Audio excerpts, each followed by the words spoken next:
get this one started here, and we'll get this one started so that we can cinch these down pretty good.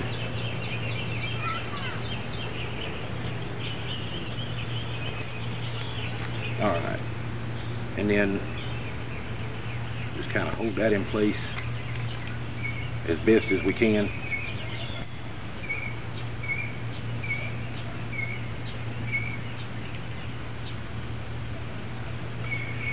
You want to kind of make sure you got your biscuit centered. I've also seen people post some questions on there about accuracy and everything, but if you make sure you got your wire ties about the same spot on these little bends here, and I'll give you a close-up of that, then you shouldn't have any issues with accuracy or anything like that. We're just going to clip these down kind of close.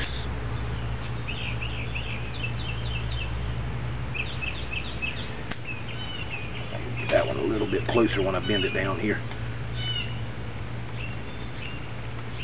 I'll push my whisker biscuit out the way.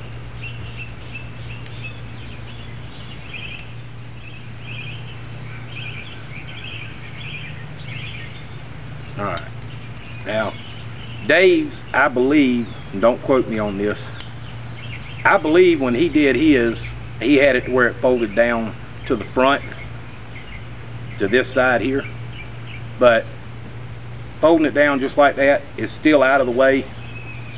If you go to use this as a slingshot, your whisker biscuit will fall out, but it's still not hurting nothing. I may still put just a little bit of light duty adhesive in this, just something to bind it a little bit better. But the whisker biscuit's not going to be in the way of anything when you're using it as a regular slingshot, folding it down like that. And then when you pull it up, it's in perfect line for you to do what you're going to do, and get these a little bit trimmed up a little bit more.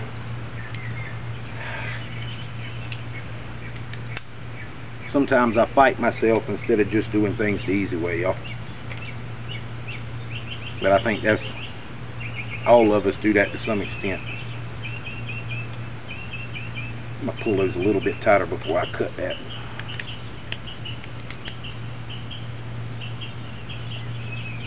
There we go.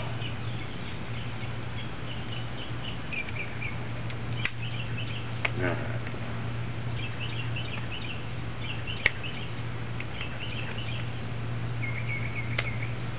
There we go. Now we're flush and everything looks good and proper and no worries, as Dave Wendell would say.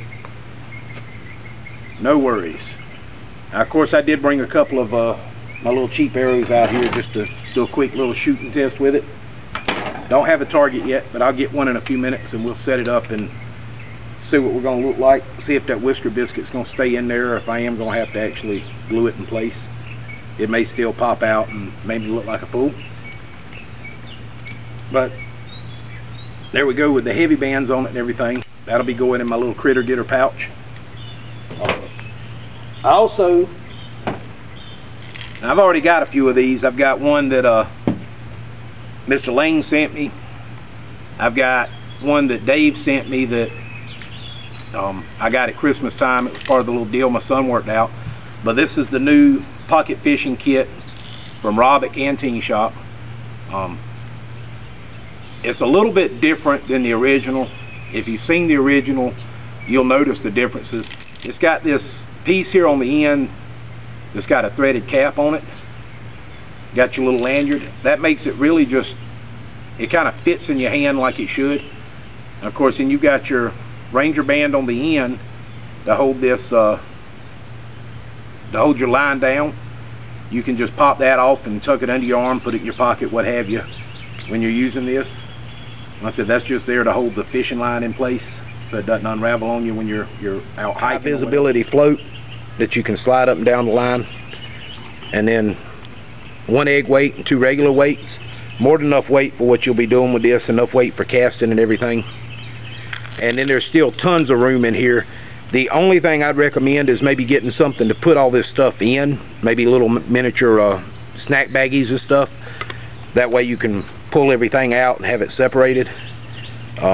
I'm going to be getting some small number 6 hooks and number 8 hooks, and maybe even some little tiny number 10 hooks, because around here, little tiny, you know, panfish like that, you know, not even quite as big as your hand, they'll bite those little hooks, and you can hook them a lot faster. But that's it. Got another little Ranger band back here to give you some grip, or if you wanted to roll this Ranger band down and put some bank line, anything like that under it, you could put you some bank line back here on the back. Or if you wanted to put some heavier line, this small 6-pound test here, I believe it was, maybe 8-pound test you put on there, this stuff you could slide this Ranger band down over it and cover it up and have you some heavier line back here on the back, like maybe some spider wire or something. If you were out catching a little bit bigger fish, you could still have you some spare line back here, just uncover it with your Ranger band and cast away. I'll be doing some fishing with this soon, show you some fishing videos. Just got to get that time off from work and get the wife out there with me, because if I go fishing without my wife, I won't have a wife. My wife loves to fish more than I do. I also ordered the Right in the Rain small memo book. Y'all saw my video I did on the bigger book. This one is about half the size, which makes it great for just fitting in a back pocket. The other one will fit in a cargo pocket good, but this one will fit in your back pocket real easy. This is the one I use while I'm working now, because it's small enough to keep in my shirt pocket, my work pocket that I use. And I got their all-weather pen. This booklet, it doesn't have as much information as the other one has. The main thing it's got is up here at the front. You've got your conversion charts for going from English to metric units and all. I should say American to metric. They call it English, but the English use the metric system, so go figure. You've got your map scales and how to go from inches to centimeters and kilometers and such. And you've got a couple of maps here, your little centimeter scale. Then down here you've got a map grid scale down here on this lead edge, or the opening edge, I guess you could say. And then down here you've got your meter scale for maps. This one here is for meters 1 to 50,000. This one is 1 to, having trouble reading y'all, 1 to 100,000. And I'm sorry, this one is 1 to 25,000. So if you're out doing a lot of navigating, map reading, or anything like this, this is good for you. Then on the back you've got your centimeter ruler and your inch ruler on the back cover. And of course on the inside back cover is just telling you more about the Right in the Rain products. Like I said, I use this one at work more than anything else for making notes. When I cut somebody off for stealing cable, I can keep a log of it. If it's pouring down rain and I'm having to work out there in the rain, I don't have to worry about it getting messed up.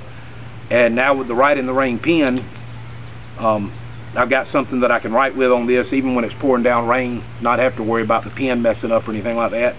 It is feels like aircraft aluminum. It does take, now Rob does not carry them yet, but he said that if we needed them, he'd get them. These are just the standard NSN serial numbered rightintherain.com refill, the number 37R black pen refill. It's got all the information on it, so if you did need to order some, you could go to them and order them. It does have the NSN number on it because it is military issue. Military approved, I guess I should say. Not everything that has an NSN number on it is always issued, but it is military available. It's available to issue. Same refill then as the space pen that we spent $1 million to make. Somebody made a comment about, we spent $1 million to make a pen that write in space. The Russians used a pencil, but that's cooler than a pencil, dude. It will write upside down, and any pen will write upside down for a few seconds. Now I can't write, I can't draw, but let's do this.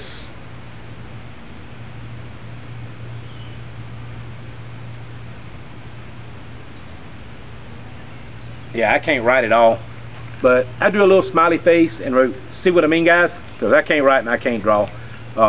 If I have to do any accurate drawing for the Pathfinder school, I'll never pass that class because I just can't do it, y'all. But it writes upside down, writes in freezing, extreme heat, underwater. I'm not going to put my pad in a pot of water and write underwater with my pen. You want to see if it'll write underwater? Buy the pen, buy the pad, www.tancanteenshop.com.